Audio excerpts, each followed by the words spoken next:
Good evening guys, welcome to back my YouTube channel R K study exam ਦੇ ਵਿੱਚ।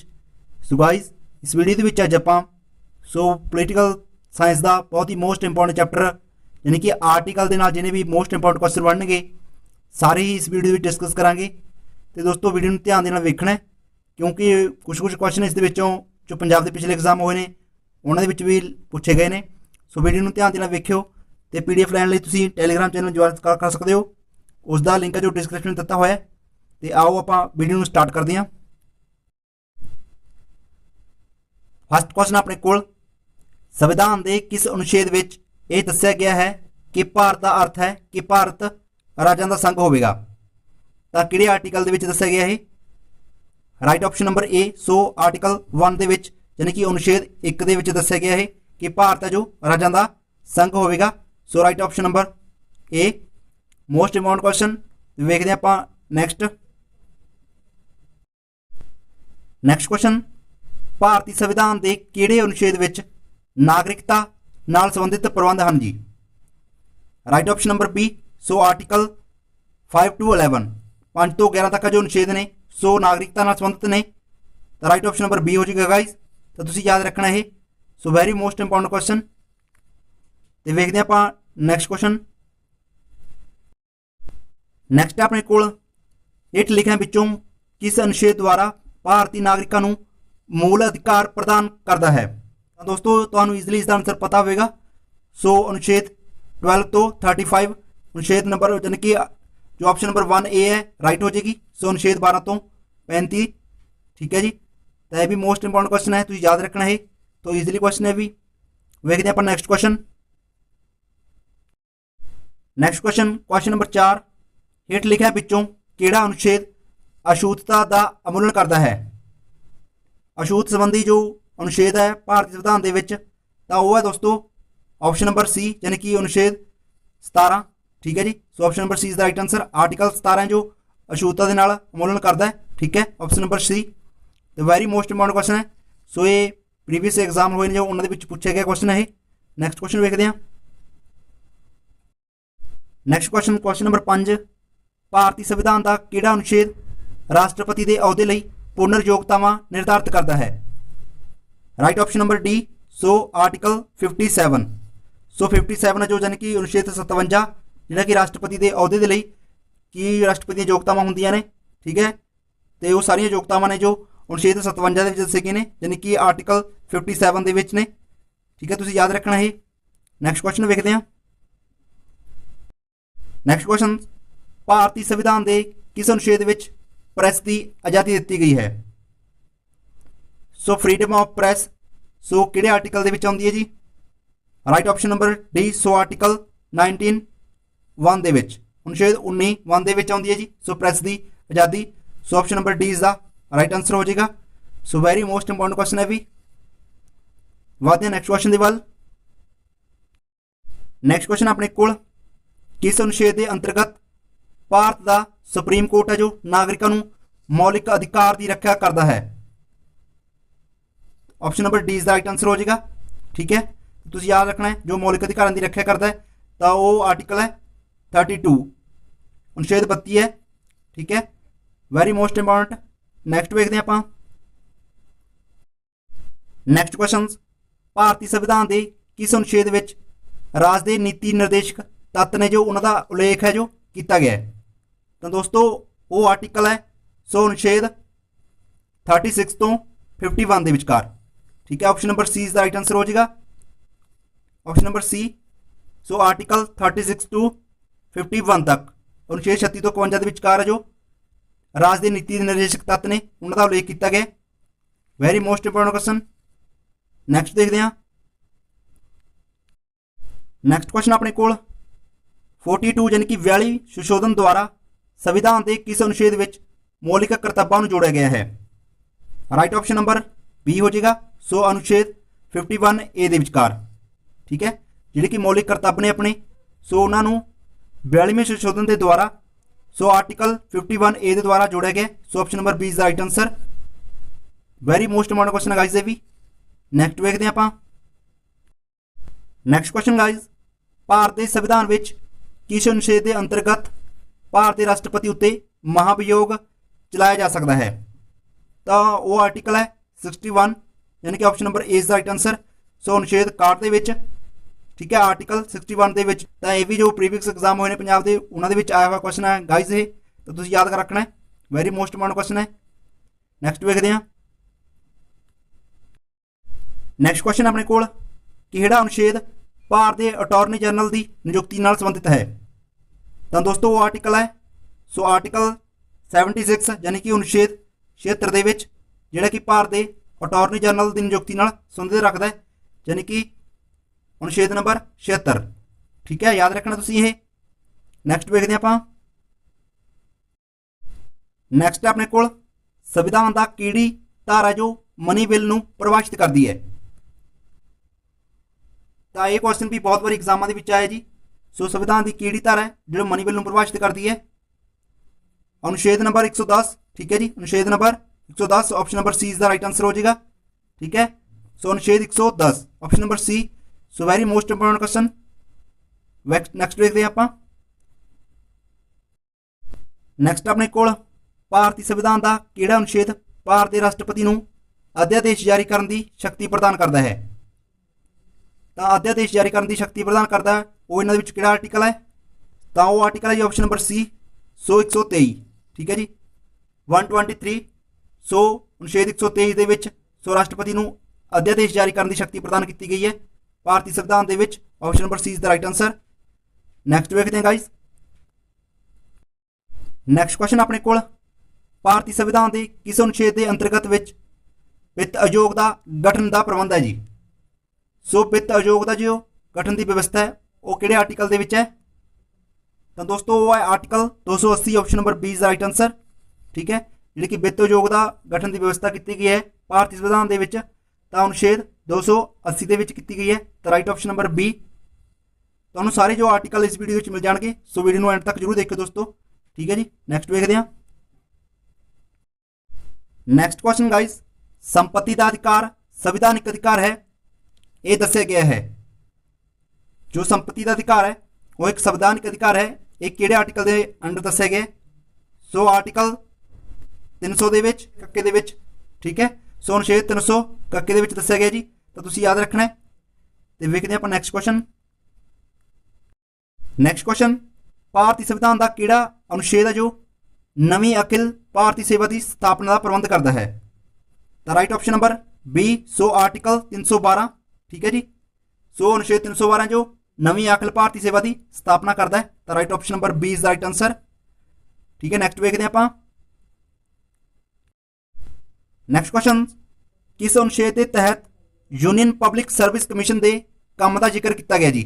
UPSC अपने कोल, सो उसके commission का काम है जो किहड़े आर्टिकल के अंडर किया गया। सो अनुच्छेद 320 यानी कि आर्टिकल 320 के विच जो UPSC के कमीशन के काम का जिक्र किया गया। सो अनुच्छेद 320 ਦੇ ਵਿੱਚ ਵੈਰੀ ਮੋਸਟ ਇੰਪੋਰਟੈਂਟ ਕੁਐਸਚਨ ਗਾइस, याद रखना है। सो अनुच्छेद 320 ਦੇ ਵਿੱਚ। ਨੈਕਸਟ ਕੁਐਸਚਨ ਵੇਖਦੇ ਆਪਾਂ।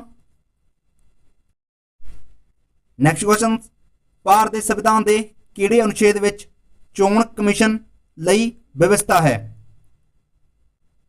ਸੋ ਇਲੈਕਸ਼ਨ ਕਮਿਸ਼ਨ ਦੇ ਲਈ ਸੋ ਕਿਹੜਾ ਆਰਟੀਕਲ ਹੈ। ਰਾਈਟ ਆਪਸ਼ਨ ਨੰबर ਸੀ ਹੋ ਜਾਏਗਾ ਗਾइस। ਸੋ ਆਰਟੀਕਲ 324 ਦੇ ਵਿੱਚ।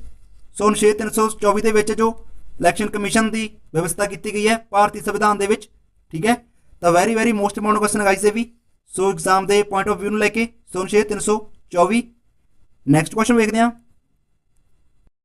नैक्सट अपने कोल संविधान के किस अनुच्छेद के अंतर्गत हिंदी को राजभाषा का दर्जा प्रदान किया गया जी। सो आर्टिकल 343 पहले भाग के दिता गया दोस्तों। सो हिंदी को राजभाषा का दर्जा। सो अनुच्छेद 343 1 ਦੇ ਵਿੱਚ, ठीक है।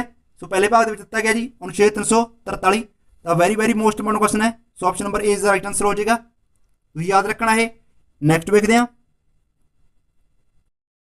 नैक्सट क्वेश्चन गाइस अपने कोल, भारत में बाहरी हमला या हथियारबंद बगावत के कारण भारत के राष्ट्रपति द्वारा किस राष्ट्रीय एमरजेंसी की घोषणा की गई है। राइट ऑप्शन नंबर ए। सो आर्टिकल 352 ਦੇ ਵਿੱਚ। सो अनुच्छेद 352 जो, ठीक है, भारत के राष्ट्रपति द्वारा ਰਾਸ਼ਟਰੀ ਐਮਰਜੈਂਸੀ ਦੀ ਘੋਸ਼ਣਾ ਕੀਤੀ ਗਈ ਹੈ ਭਾਰਤੀ ਸੰਵਿਧਾਨ ਦੇ ਵਿੱਚ ਅਨੁਛੇਦ 352 ਦੇ ਅੰਡਰ। ਠੀਕ ਹੈ, ਤੇ ਨੈਕਸਟ ਦੇਖਦੇ ਹਾਂ ਗਾइस, ਇੰਪੋਰਟੈਂਟ ਹੈ ਵੀ। ਨੈਕਸਟ ਆਪਣੇ ਕੋਲ ਭਾਰਤੀ ਸੰਵਿਧਾਨ ਦਾ ਕਿਹੜਾ ਅਨੁਛੇਦ ਰਾਸ਼ਟਰਪਤੀ ਸ਼ਾਸਨ ਦੀ ਵਿਵਸਥਾ ਕਰਦਾ ਹੈ? ਤਾਂ ਕਿਹੜਾ ਅਨੁਛੇਦ ਹੈ ਜੋ ਰਾਸ਼ਟਰਪਤੀ ਸ਼ਾਸਨ ਦੀ ਵਿਵਸਥਾ ਕਰਦਾ ਜੀ? ਕਿਹੜਾ ਆਰਟੀਕਲ ਹੈ? Right option number B. So ਅਨੁਛੇਦ 356 ਦੇ ਵਿੱਚ ਜਿਹੜਾ ਕਿ ਰਾਸ਼ਟਰਪਤੀ ਸ਼ਾਸਨ ਦੀ ਵਿਵਸਥਾ ਕਰਦਾ ਹੈ। ਠੀਕ ਹੈ, ਸੋ 356 ਦੇ ਵਿੱਚ ਆਰਟੀਕਲ ਹੈ ਜੀ, ਸੋ ਜਿਹੜਾ ਕਿ ਰਾਸ਼ਟਰਪਤੀ ਸ਼ਾਸਨ ਦੀ ਵਿਵਸਥਾ ਕਰਦਾ ਹੈ। So very most important question ਹੈ, ਤੁਸੀਂ ਯਾਦ ਰੱਖਣਾ ਇਹ। ਨੈਕਸਟ ਵੇਖਦੇ ਹਾਂ।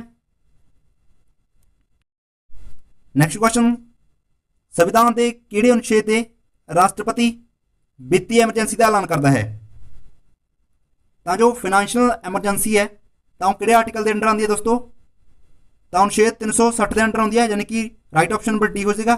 ਠੀਕ ਹੈ, 360 ਤਾਂ ਆਪਸ਼ਨ ਨੰबर ਡੀ ਅਨੁਛੇਦ 360 ਦੇ ਅੰਦਰ ਵਿੱਤੀ ਐਮਰਜੈਂਸੀ ਆਉਂਦੀ ਹੈ ਦੋਸਤੋ। ਸੋ ਜਿਹੜਾ ਕਿ ਰਾਸ਼ਟਰਪਤੀ ਵਿੱਤੀ ਐਮਰਜੈਂਸੀ ਦਾ ਐਲਾਨ ਕਰਦਾ ਹੈ ਸੰਵਿਧਾਨ ਦੇ ਅਨੁਛੇਦ 360 ਦੇ ਅੰਡਰ ਆਉਂਦੀ ਹੈ, ਤੁਸੀਂ ਯਾਦ ਰੱਖਣਾ ਇਹ। ਨੈਕਸਟ ਵੇਖਦੇ ਹਾਂ ਕੁਐਸਚਨ ਗਾइस। ਨੈਕਸਟ ਕੁਐਸਚਨ, ਸੰਸਦ ਨੂੰ ਸੰਵਿਧਾਨ ਸੰਸ਼ੋਧਨ ਦਾ ਅਧਿਕਾਰ ਦਿੱਤਾ ਗਿਆ ਹੈ ਤਾਂ ਕਿਹੜੇ ਆਰਟੀਕਲ ਦੇ ਅੰਦਰ ਦਿੱਤਾ ਗਿਆ ਦੋਸਤੋ? ਤਾਂ ਜੋ ਸੰਵਿਧਾਨ ਨੂੰ ਸੰਸ਼ੋਧਨ ਦਾ ਅਧਿਕਾਰ ਦਿੱਤਾ ਗਿਆ ਹੈ, ਠੀਕ ਹੈ, ਯਾਨੀ ਕਿ ਇੰਪਾਵਰਡ ਜੋ ਪਾਰਲੀਮੈਂਟ ਹੈ ਉਸ ਨੂੰ ਕਨਸਟੀਟਿਊਸ਼ਨ ਦੇ ਵਿੱਚ ਅਮੈਂਡਮੈਂਟ ਦਾ ਅਧਿਕਾਰ ਦਿੱਤਾ ਗਿਆ, ਉਹ ਆਪਸ਼ਨ ਨੰਬਰ ਬੀ ਕਿ ਅਨੁਛੇਦ 368 ਦੇ ਵਿੱਚ। ਠੀਕ ਹੈ, ਜੋ ਕਿ ਸੰਵਿਧਾਨ ਨੂੰ ਸੰਸ਼ੋਧਨ ਦਾ ਅਧਿਕਾਰ ਦਿੱਤਾ ਗਿਆ ਅਨੁਛੇਦ 368, option number B is the right answer. Next question, ਭਾਰਤੀ ਸੰਵਿਧਾਨ ਦੇ ਕਿਹੜੇ ਅਨੁਛੇਦ ਤਹਿਤ ਕੰਟਰੋਲਰ ਅਤੇ ਆਡੀਟਰ ਜਨਰਲ ਨਿਯੁਕਤ ਕੀਤਾ ਗਿਆ ਹੈ? ਤਾਂ ਦੋਸਤੋ ਉਹ ਹੈ 148 ਅਨੁਛੇਦ ਨੰਬਰ 148, option number C is the right answer. So ਅਨੁਛੇਦ 148 ਦੇ ਅੰਡਰ ਸੋ ਕੰਟਰੋਲਰ ਅਤੇ ਆਡੀਟਰ ਜਨਰਲ ਨਿਯੁਕਤ ਕੀਤਾ ਗਿਆ ਭਾਰਤੀ ਸੰਵਿਧਾਨ ਦੇ ਅੰਦਰ ਅਨੁਛੇਦ 148। ਵੈਰੀ ਮੋਸਟ ਇੰਪੋਰਟੈਂਟ ਕੁਐਸਚਨ, ਤੁਸੀਂ ਯਾਦ ਰੱਖਣਾ ਅਨੁਛੇਦ 148 ਦੇ ਅੰਡਰ। ਨੈਕਸਟ ਕੁਐਸਚਨ ਵੇਖਦੇ ਹਾਂ। ਨੈਕਸਟ ਆਪਣੇ ਕੋਲ ਭਾਰਤੀ ਸੰਵਿਧਾਨ ਦਾ ਕਿਹੜਾ ਅਨੁਛੇਦ ਭਾਰਤੀ ਵਿਦੇਸ਼ ਨੀਤੀ ਨਾਲ ਸੰਬੰਧਿਤ ਹੈ? ਸੋ ਹੈ ਦੋਸਤੋ ਅਨੁਛੇਦ 51 ਦੇ ਵਿੱਚ, ਯਾਨੀ ਕਿ ਆਪਸ਼ਨ ਨੰਬਰ ਡੀ। ਸੋ 51 ਦੇ ਵਿੱਚ ਅਨੁਛੇਦ 51 ਦੇ ਵਿੱਚ ਜੋ ਭਾਰਤੀ ਵਿਦੇਸ਼ ਨੀਤੀ ਨਾਲ ਸੰਬੰਧਿਤ ਵਿਵਸਥਾ ਕੀਤੀ ਗਈ ਹੈ ਭਾਰਤੀ ਸੰਵਿਧਾਨ ਦੇ ਅਨੁਛੇਦ 51 ਦੇ ਵਿੱਚ। ਠੀਕ ਹੈ, ਵਿਦੇਸ਼ ਨੀਤੀ ਦੀ ਵਿਵਸਥਾ ਕੀਤੀ ਗਈ ਹੈ ਜੀ, option number D. Next question ਵੇਖਦੇ ਆਪਾਂ। ਨੈਕਸਟ ਕੁਐਸਚਨ ਆਪਣੇ ਕੋਲ ਹੇਠਾਂ ਵਿੱਚੋਂ ਭਾਰਤੀ ਸੰਵਿਧਾਨ ਦੇ ਕਿਹੜੇ ਅਨੁਛੇਦ ਦਾ ਉਪਯੋਗ ਹੁਣ ਤੱਕ ਨਹੀਂ ਕੀਤਾ ਗਿਆ ਹੈ? ਤਾਂ ਕਿਹੜਾ ਆਰਟੀਕਲ ਹੈ ਜਿਸ ਦਾ ਉਪਯੋਗ ਹੈ ਹੁਣ ਤੱਕ ਦੋਸਤੋ ਨਹੀਂ ਕੀਤਾ ਗਿਆ? ਸੋ ਆਰਟੀਕਲ ਨੰਬਰ 360 ਯਾਨੀ ਕਿ ਅਨੁਛੇਦ 360, option number C is the right answer. ਠੀਕ ਹੈ, ਜਿਹਦਾ ਜਿਹੜਾ ਕਿ ਅਨੁਛੇਦ ਹੈ ਇਸ ਦਾ ਉਪਯੋਗ ਹੁਣ ਤੱਕ ਨਹੀਂ ਕੀਤਾ ਗਿਆ ਦੋਸਤੋ, ਤੁਸੀਂ ਯਾਦ ਰੱਖਣਾ ਹੈ। ਸੋ ਵਿੱਤੀ ਆਪਾਤਕਾਲ ਦੇ ਨਾਲ ਸੰਬੰਧਿਤ ਹੈ ਇਹ, ਸ਼ੋ ਅਨੁਛੇਦ 360 ਹੈ ਜੋ ਤੁਸੀਂ ਯਾਦ ਰੱਖਣਾ ਹੈ, ਜਿਹੜਾ ਕਿ ਹਾਲ ਤੱਕ ਉਪਯੋਗ ਦੇ ਵਿੱਚ ਨਹੀਂ ਲਿਆਂਦਾ ਗਿਆ। ਤਾਂ ਇਹ ਜੋ ਐਗਜ਼ਾਮ ਦੇ ਵਿੱਚ ਆ ਸਕਦਾ question. So very most important question. ਦੇਖਦੇ ਆਪਾਂ ਨੈਕਸਟ ਕੁਐਸਚਨ। ਨੈਕਸਟ ਆਪਣੇ ਕੋਲ ਭਾਰਤੀ ਸੰਵਿਧਾਨ ਦੇ ਕਿਸ ਅਨੁਛੇਦ ਵਿੱਚ ਨਵੇਂ ਰਾਜ ਦੇ ਪ੍ਰਵੇਸ਼ ਜਾਂ ਸਥਾਪਨਾ ਦੀ ਵਿਵਸਥਾ ਹੈ? ਕੋਈ ਵੀ ਜਦੋਂ ਨਵੇਂ ਰਾਜ ਦੀ ਸਥਾਪਨਾ ਕੀਤੀ ਜਾਂਦੀ ਹੈ ਜਾਂ ਕੁਝ ਨਵੇਂ ਦੇਸ਼ ਦੇ ਪ੍ਰਵੇਸ਼ ਕੀਤਾ ਜਾਂਦਾ ਹੈ, ਠੀਕ ਹੈ, ਤਾਂ ਸੰਵਿਧਾਨ ਦੇ ਕਿਹੜੇ ਆਰਟੀਕਲ ਦੇ ਅੰਡਰ ਆਉਂਦਾ ਜੀ? ਤਾਂ ਅਨੁਛੇਦ 2 ਦੇ ਵਿੱਚ ਆਉਂਦਾ ਜੀ, ਆਰਟੀਕਲ 2 ਦੇ ਵਿੱਚ। ਠੀਕ ਹੈ, ਸੋ ਅਨੁਛੇਦ 2 ਦੇ ਵਿੱਚ ਨਵੇਂ ਰਾਜ ਦੇ ਪ੍ਰਵੇਸ਼ ਜਾਂ ਸਥਾਪਨਾ ਦੀ ਵਿਵਸਥਾ ਕੀਤੀ ਗਈ ਹੈ, option number B is the right answer. Next ਵੇਖਦੇ ਹਾਂ। ਨੈਕਸਟ ਆਪਣੇ ਕੋਲ ਡਾਕਟਰ ਅੰਬੇਦਕਰ ਦੇ ਅਨੁਸਾਰ ਕਿਹੜਾ ਅਨੁਛੇਦ ਭਾਰਤੀ ਸੰਵਿਧਾਨ ਦਾ ਸਭ ਤੋਂ ਮਹੱਤਵਪੂਰਨ ਅਨੁਛੇਦ ਹੈ? ਤਾਂ ਦੋਸਤੋ ਤੁਹਾਨੂੰ ਪਤਾ ਹੀ ਹੋਵੇਗਾ ਜੀ, ਜਿਹੜਾ ਕਿ ਆਪਣੇ ਸਾਰੇ ਜੋ ਅਧਿਕਾਰ ਨੇ ਉਹਨਾਂ ਦੀ ਰੱਖਿਆ ਕਰਦਾ ਹੈ, ਜਿਹੜੇ ਕਿ ਮੌਲਿਕ ਅਧਿਕਾਰ ਨੇ। ਸੋ ਆਰਟੀਕਲ 32 ਦੇ ਵਿੱਚ, ਠੀਕ ਹੈ, option number A is the right answer. ਅਨੁਛੇਦ 32 ਦੇ ਵਿੱਚ ਜੋ ਭਾਰਤੀ ਸੰਵਿਧਾਨ ਦਾ ਸਭ ਤੋਂ ਮਹੱਤਵਪੂਰਨ ਅਨੁਛੇਦ ਮੰਨਿਆ ਗਿਆ ਜੀ। ਸੋ ਅਨੁਛੇਦ 32 ਯਾਨੀ ਕਿ ਅਨੁਛੇਦ 32। ਠੀਕ ਹੈ, ਤੇ very most important question. Next question ਆਪਣੇ ਕੋਲ ਨੀਤੀ ਆਯੋਗ ਭਾਰਤੀ ਸੰਵਿਧਾਨ ਦੇ ਕਿਸ ਅਨੁਛੇਦ ਦੇ ਤਹਿਤ ਸੰਗਠਿਤ ਕੀਤਾ ਗਿਆ ਹੈ? ਤਾਂ ਦੋਸਤੋ ਜੋ ਨੀਤੀ ਆਯੋਗ ਹੈ ਉਹ ਕਿਹੜੇ ਆਰਟੀਕਲ ਦੇ ਅੰਡਰ ਆਉਂਦਾ ਜੀ? ਤਾਂ ਇਹਨਾਂ ਦੇ ਵਿੱਚੋਂ ਦੋਸਤੋ ਇਹਨਾਂ ਕੋਈ ਨਹੀਂ ਆਉਂਦਾ। ਸੋ ਨੀਤੀ ਆਯੋਗ ਦੇ ਭਾਰਤੀ ਸੰਵਿਧਾਨ ਦੇ ਵਿੱਚ ਕੋਈ ਵਿਵਸਥਾ ਨਹੀਂ ਕੀਤੀ ਗਈ ਹੈ, ਤਾਂ option number D is the right answer. ਇਹਨਾਂ ਦੇ ਵਿੱਚੋਂ ਕੋਈ ਵੀ ਨਹੀਂ। ਤੇ ਦੋਸਤੋ ਇਹ ਵੀ ਜੋ ਕੁਐਸਚਨ ਹੈ ਪੀਵੀਐਸ ਐਗਜ਼ਾਮ ਦੇ ਵਿੱਚ ਆਇਆ ਹੋਇਆ ਪੰਜਾਬ ਦੇ, ਠੀਕ ਹੈ, ਜੋ ਕਲਰਕ ਦਾ ਪੇਪਰ ਹੋਇਆ ਸੀ, ਠੀਕ ਹੈ, ਉਸ ਦੇ ਵਿੱਚ ਆਇਆ ਸੀ ਕੁਐਸਚਨ ਇਹ।